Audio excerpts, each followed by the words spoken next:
दूसरे के चक्कर में नहीं रहना चाहिए, क्योंकि दूसरे के चक्कर में रहेंगे और दूसरे के बारे में हम लोग सोचते रहेंगे तो जो हम लोग का सेरिब्रम है वो कमज़ोर हो जाता है। और जब हम लोग का सेरिब्रम कमज़ोर हो जाता है तो हमें कोई भी चीज़ लंबे समय तक याद नहीं रहती है। इसीलिए हम लोगों को कोशिश करना चाहिए कि ज़्यादा से ज़्यादा किसी दूसरे बारे में न सोचें।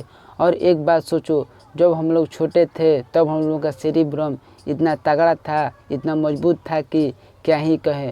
जब हम लोग छोटे थे तो हम लोगों को पिता कुछ रुपए देते थे तो हम लोग अपने पास ही रखते थे, और जब शाम होता था तब हम लोग खाना खाकर जब सोने जाते थे तो हम लोग अपना रुपये अपने अंगुली पर गिन कर अपने मुर्ताई रख कर सोते थे। और जब सुबह होता था तो सबसे पहले अपने रुपये को देखते थे कि जितना रख कर सोए थे उतना है या नहीं। अगर उसमें से कुछ रुपये कम हो जाता है तो हम लोग सबसे पहले अपने माँ को कहते थे कि माँ, हम लोग अपना रुपये अपने मुर्ताई रख कर सोए थे और उसमें से कुछ रुपये कम हो गया है। इतना तगड़ा था हम लोग का सेरिब्रम। लेकिन आज समय के साथ साथ जब हम लोग बड़े होते गए तो हम लोग का सेरिब्रम भी कमज़ोर होते गया, और उस पर से हम लोग किसी दूसरे के बारे में सोचते रहते हैं, किसी दूसरे के चक्कर में रहते हैं तो और ही हम लोग का सेरिब्रम चौपट हो जाता है। इसीलिए कोशिश करो कि दूसरे के बारे में न सोचें,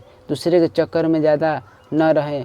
अगर सोचना ही है तो अपने लाइफ के बारे में सोचो, सोचना ही है तो अपने जीवन के बारे में सोचो, ज़्यादा बेटर रहेगा। इस वीडियो में बस इतना ही, मिलते हैं अगली वीडियो में। तब तक के लिए जय हिंद, वंदे मातरम।